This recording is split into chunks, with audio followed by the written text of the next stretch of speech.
Bueno, amados hermanos, damos gracias a Dios porque podemos continuar con nuestros estudios bíblicos.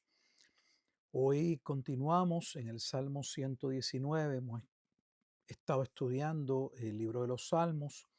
Estamos en el quinto libro y dentro del quinto libro, en el Salmo 119.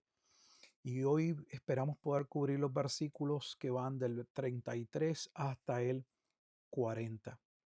Lo que vamos a estar viendo una vez más es la importancia y la relevancia de la palabra de Dios en nuestra vida, tal y como Jesús lo dijo, y es lámpara a nuestros pies y lumbrera a nuestro camino.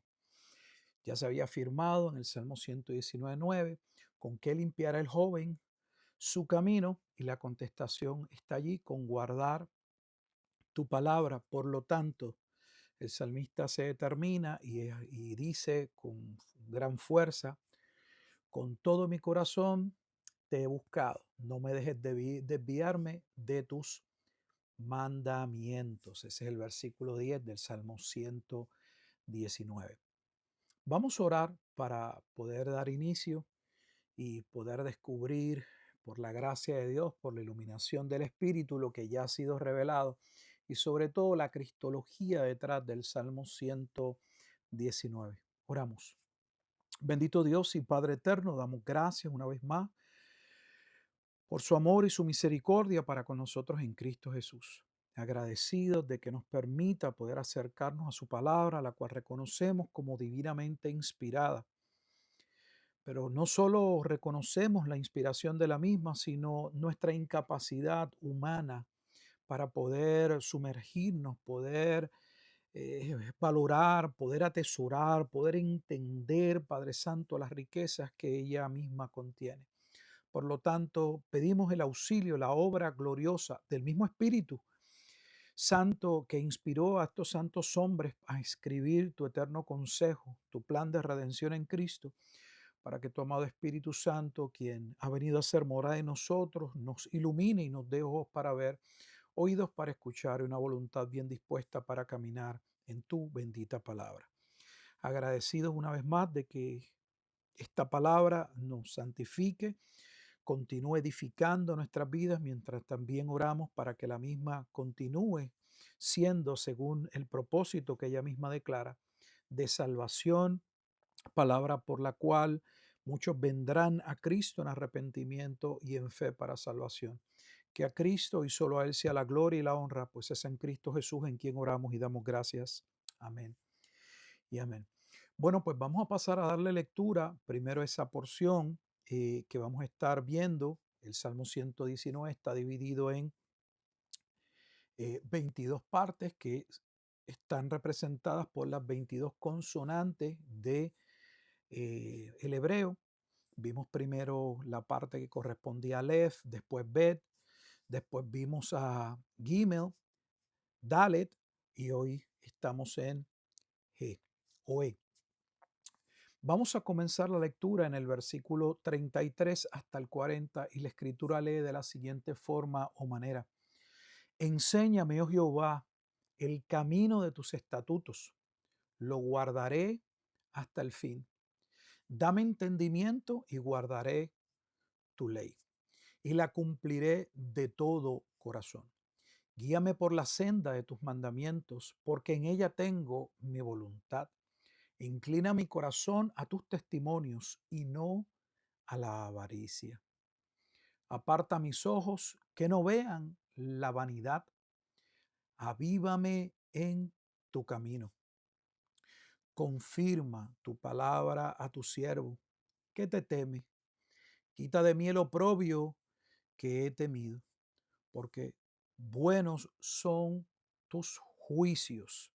He aquí yo he anhelado tus mandamientos, vivifícame en tu justicia. Hemos dicho reiteradamente que este justo, que este que clama más allá del salmista, quien único puede cumplir lo que aquí se establece es Jesucristo, siendo Él ese justo con el que inicia la lectura de los salmos en el libro 1 y en el salmo número 1.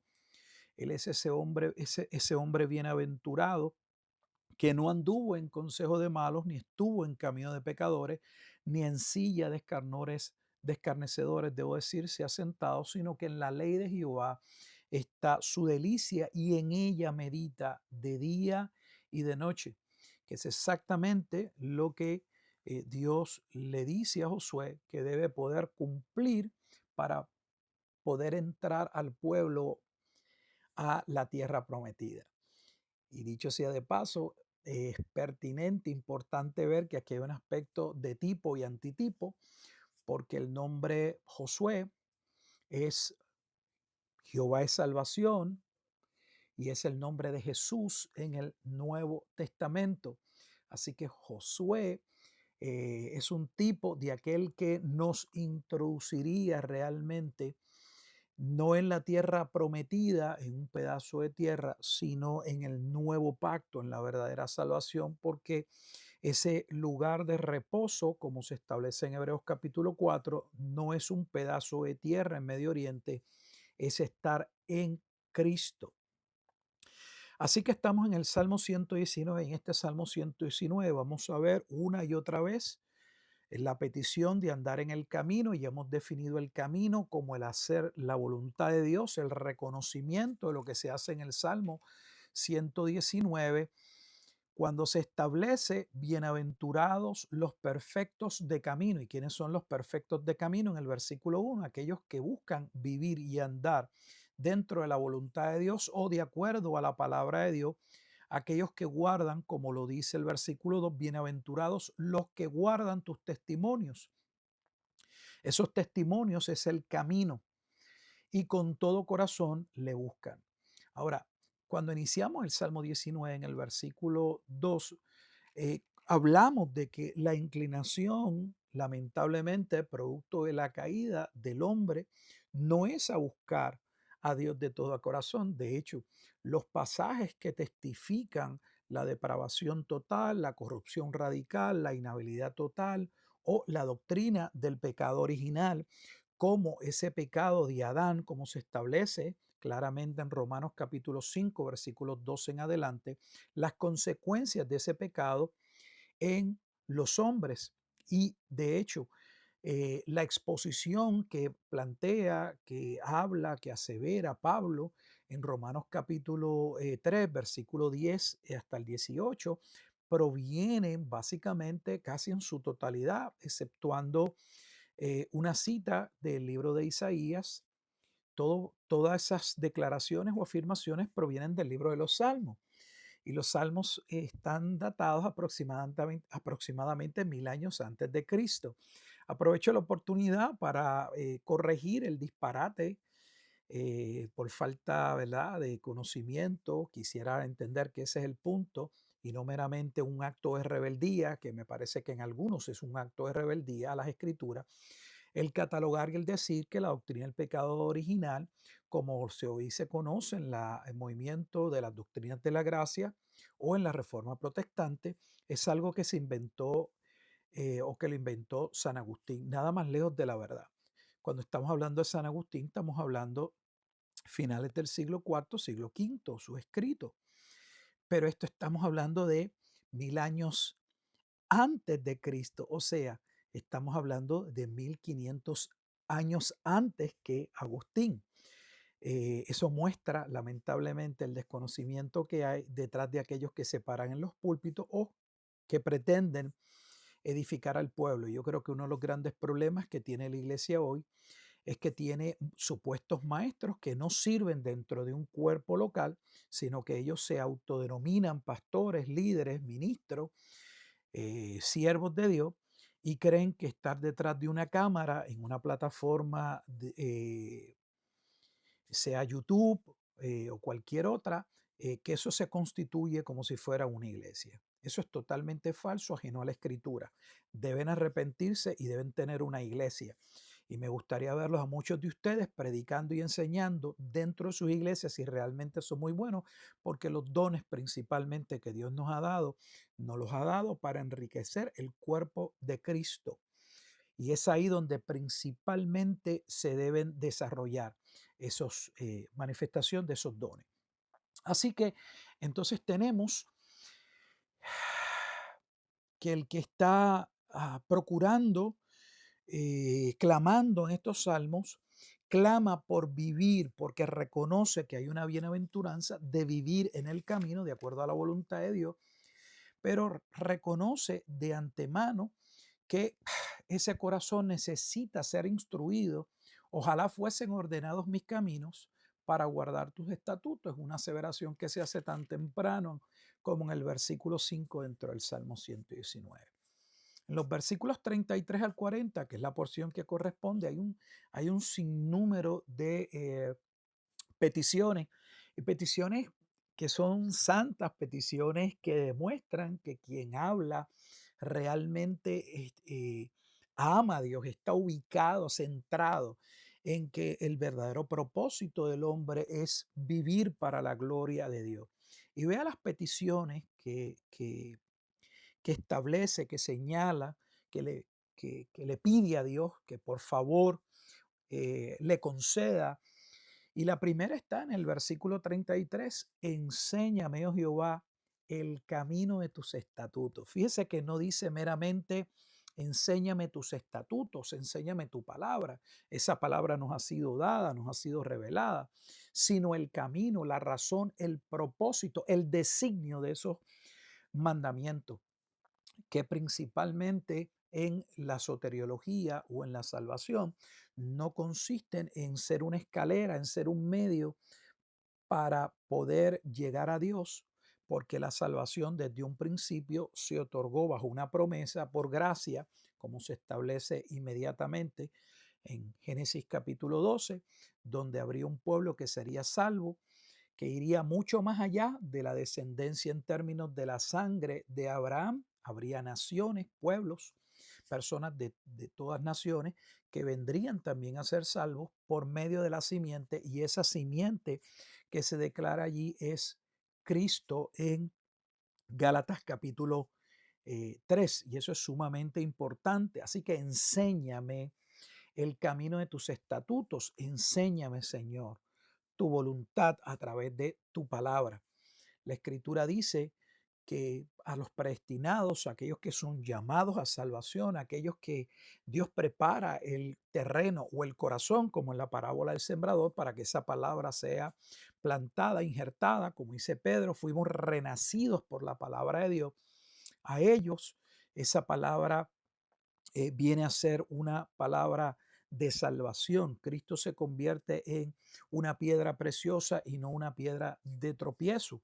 En el versículo 34 clama y pide: dame entendimiento. O sea, no solamente muéstrame el camino de tus estatutos, el propósito de tu voluntad, sino también enséñame. O sea, dame entendimiento en ese camino.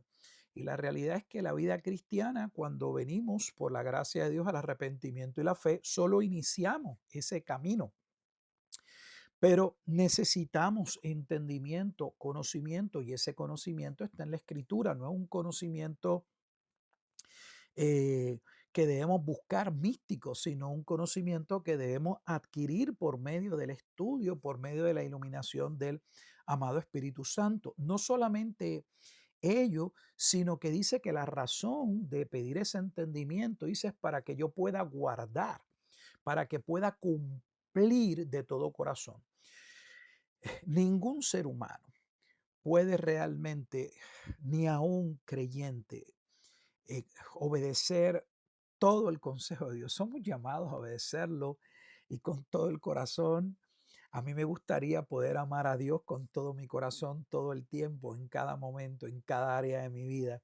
Pero la realidad es que intentándolo, viéndolo, sabiendo que ese es el propósito, veo que falta muchísimo. Pero a la vez veo que la Escritura establece que Dios continúa obrando y cambiando nuestros corazones, que somos como la luz de la aurora que ve en aumento, que aquellos que han sido conocidos por el Señor, aquellos que han sido llevados a Cristo, el que comenzó la buena obra, Él la perfeccionará. O como claramente se establece tanto en Primera de Juan como en Segunda de Juan, que aquellos que han sido conocidos por Dios no pueden separarse del camino, los que se van atrás, los que vuelven atrás, los que cometen el pecado de apostasía cometen claramente un pecado, pero no es un pecado donde se han apartado de algo lo que realmente estaba, sino que son como en la parábola del sembrador, personas que superficialmente han abrazado la fe, pero esa palabra nunca se ha arraigado, nunca ha brotado, nunca ha echado fruto, nunca ha dado fruto en ese terreno porque no ha habido salvación. La tercera petición está en el versículo 35 y dice, guíame, no solamente enséñame y muéstrame el camino de tus mandamientos en el versículo 33, dame entendimiento en ese camino en el versículo 34 para guardar tu ley de todo corazón, sino guíame. No solo necesitamos el entendimiento y la dirección, sino necesitamos que Dios vaya con nosotros. Y si hay algo glorioso de la obra de la salvación, es que Dios no solo viene a auxiliarnos, Dios no viene solo a levantarnos de los muertos, sino de los muertos, o sea, ese milagro de la salvación, no solo nos auxilia, Él va con nosotros como el pueblo en el desierto. Él conduce a su pueblo, Él va delante de ellos. Así que le pide, guíame por la senda de tus mandamientos. Vea que en estas tres afirmaciones o primeras tres peticiones hay un deseo profundo, genuino de caminar en la palabra de Dios. Y me pregunto si ese deseo es el nuestro. Si ese deseo está solo ahí para que podamos ver el corazón del salmista y la obra que solo podría completar o realizar realmente Jesucristo, o si realmente, como claro entiendo que se establece, nos está mostrando lo que debería ser nuestro corazón. En el versículo 36 le pide el salmista, inclina mi corazón a tus testimonios. No solamente guíame, permite que mi corazón se pueda ser instruido, que no solamente me guíe, sino que mi corazón se incline a seguirte. Necesitamos no solamente el conocimiento y la guía, necesitamos que Dios obre en nuestra vida. Y eso es lo que está pidiendo. No está pidiendo que Dios salve nuevamente su corazón, lo que está pidiendo es que Dios incline nuestro corazón a su palabra. Y la realidad es que luego de la caída nuestro corazón se inclinó hacia el mal. Y tenemos todavía muchas cosas en nuestra vida, como el pueblo tenía cosas que había aprendido en Egipto, que necesitan ser transformadas por la palabra de Dios, corregidas por la palabra de Dios. La palabra de Dios tiene que convertirse en todas las áreas de nuestra vida eh, en la brújula por la cual nos conducimos en esta vida. Inclina mi corazón. Actúo, Dios, para que yo pueda obedecerte. Observa entonces que no se trata solo de poner empeño, de poner énfasis, de buscar, de orar. Se requiere que Dios intervenga constantemente en nuestra vida. Esto no es una petición de momento. Es una petición de alguien que constantemente reconoce que Dios tiene que estar obrando en su vida. Y eso es una realidad. Y es una realidad necesaria. Necesitamos a Dios. Y Dios inclina mi corazón a tu palabra. ¿Para qué? El versículo 37 en la petición se descubre o se ve de manera clara por qué. Dice, aparta mis ojos que no vean la vanidad. ¿Por qué? La realidad es que en el camino hay muchas distracciones y tentaciones. Como se establece en Primera de Corintios capítulo 10 cuando se usa el ejemplo de aquellos que salieron de Egipto y cómo en el camino, mientras peregrinaban hacia la Canaán, fueron tentados y cayeron en múltiples pecados. Así que le pide el salmista, aparta mis ojos de aquello que es vano, de aquello que no tiene que ver con tu gloria, de aquello que se centra solo en la satisfacción de apetitos, en aquello que va solo a glorificar al hombre, aquello que es un espejismo que solo parece, llevarnos a la realización, a la cúspide de la vida, al propósito, pero la realidad es que eh, no nos llevan a ello. Lo único que nos lleva a eso es la obediencia a la palabra de Dios. Aparta mis ojos.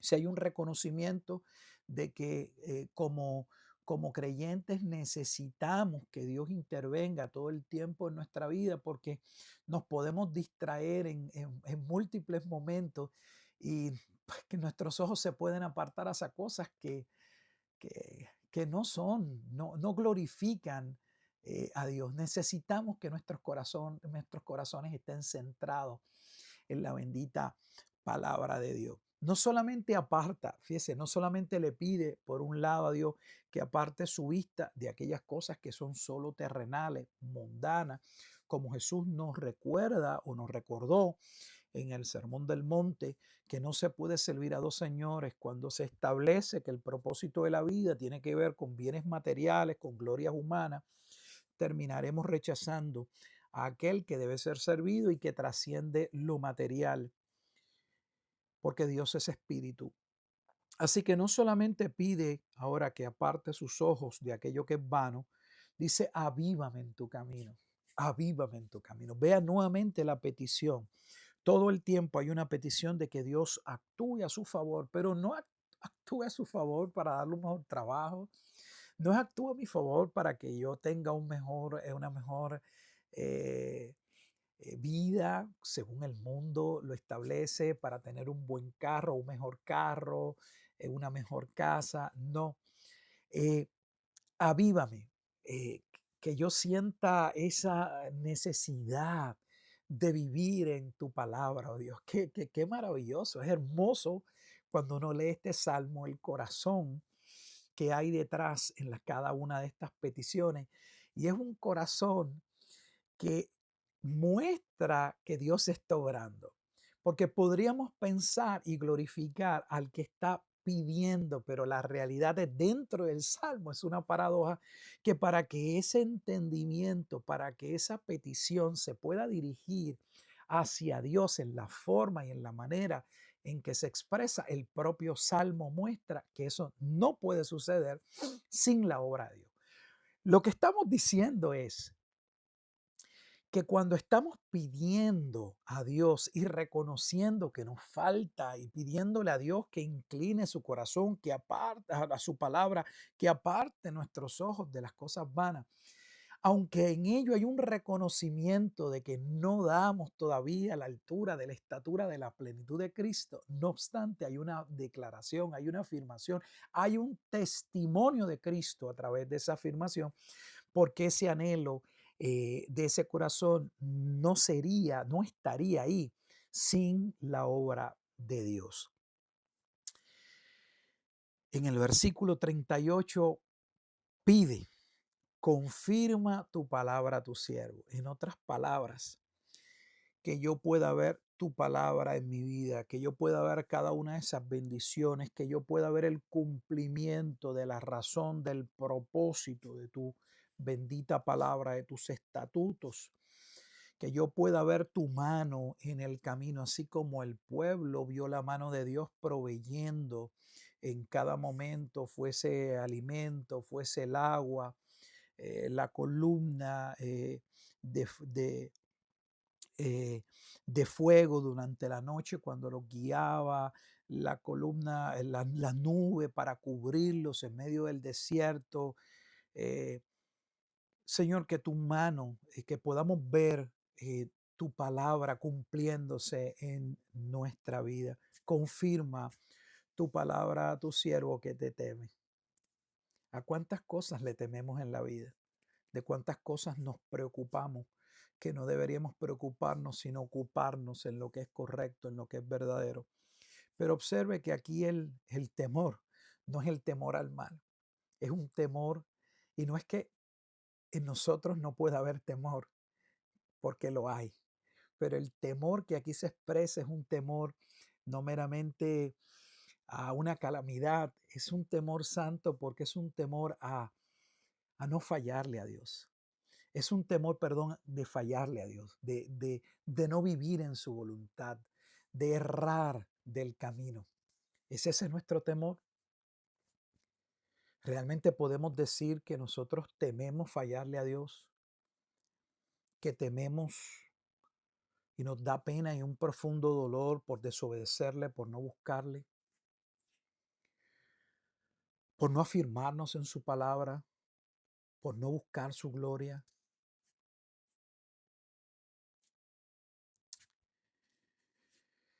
En el versículo 39,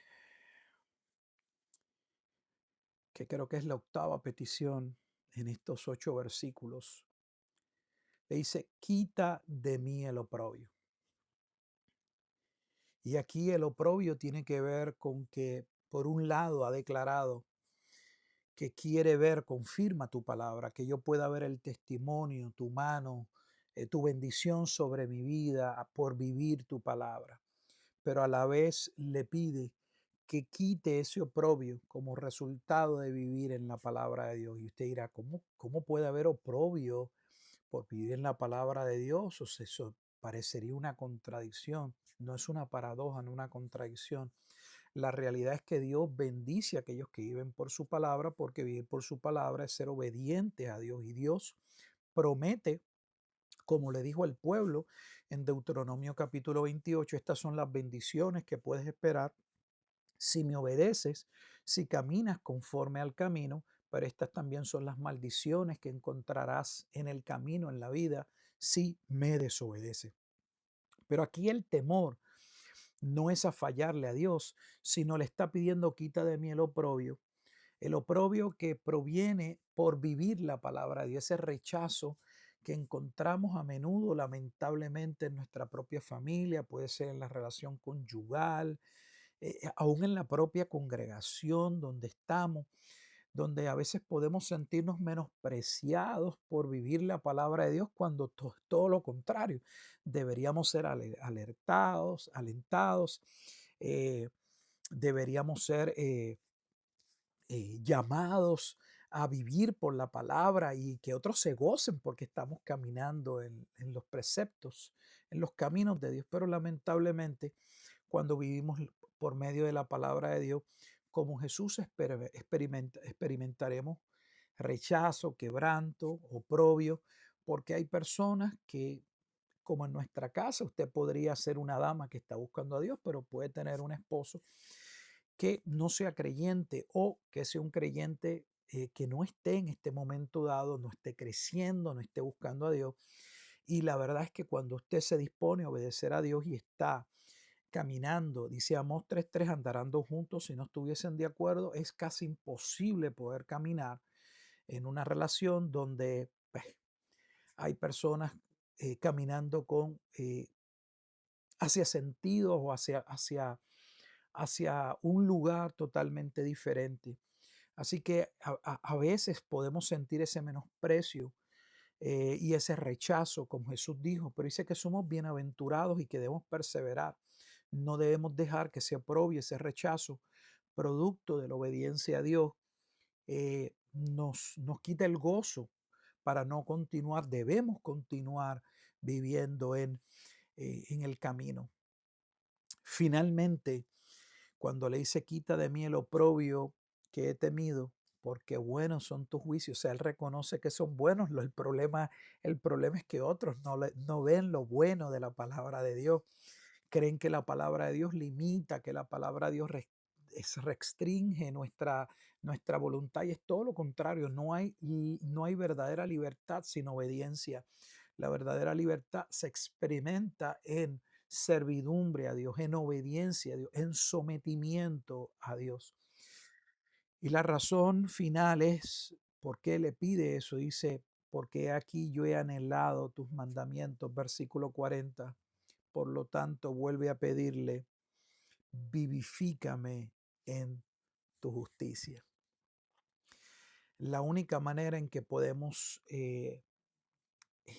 estar bien con Dios es viviendo en la palabra. De hecho, somos justificados por la fe en la palabra, en esa palabra que tiene como objeto la obra gloriosa de Jesucristo.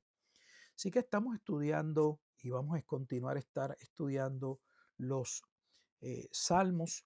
Aquí estamos entonces en lo que sería la quinta parte. Empezamos con Aleph, Bet, Gimel, Dalet y ahora estamos en la quinta parte, G, que comprende los versículos 33 al 40. Resumiendo lo que hemos visto en este corto estudio, pero pienso que poderoso, porque nos permite poder hacer introspección, evaluarnos, meditar si realmente nuestro corazón se inclina, anhela la palabra de Dios, como este salmo expresa. ¿Es solamente el deseo del salmista lo que Dios nos está mostrando? ¿O nos está mostrando en el Salmo 119, versículos 33 al 40, lo que debería ser el deseo de nuestro corazón? Pero a la vez nos muestra de que esa no puede ser nuestra realidad, a no ser que Dios obre en nuestra vida y continúe obrando. Y lo glorioso es que Dios va a continuar obrando en nuestras vidas. No porque lo merezcamos, sino porque esa es su obra, esa es su voluntad, ese es el designio por el cual nos salvó. Romanos 8:29 establece que el propósito de Dios no fue meramente salvarnos, perdonarnos los pecados. También dentro de ese propósito fue tomarnos como parte de su familia y en términos de quiénes somos, hacernos semejante a su amado Hijo Jesucristo. No somos todo lo que hemos de ser, pero debemos, hermanos, continuar caminando y procurando caminar dentro de la voluntad de Dios.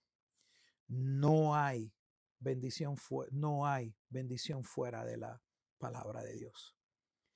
Y se requiere, como vemos aquí, mucho más que el deseo y el anhelo.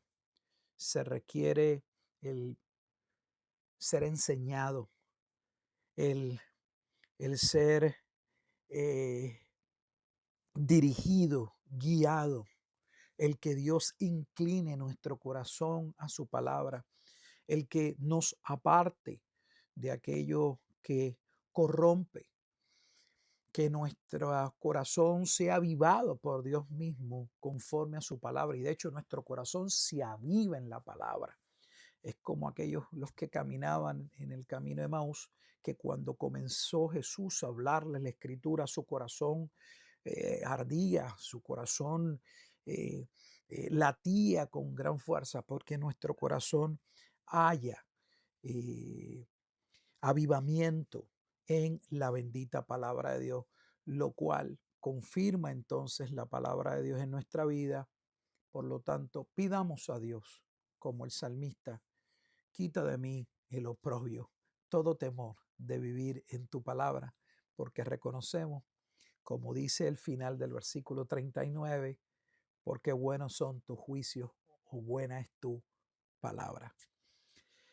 Damos gracias a Dios y será hasta el próximo jueves, donde esperamos entonces cubrir los 8 versículos que comprenderían la sexta parte en Bao, que sería del versículo 41 al 48. Adelante en el Señor siempre. Nos vemos el próximo jueves. Saludos a nuestra amada iglesia, Iglesia Bíblica Jesucristo es el Señor, en la ciudad de Halton, Texas, la cual me honro de pastorear. Adelante en el Señor siempre.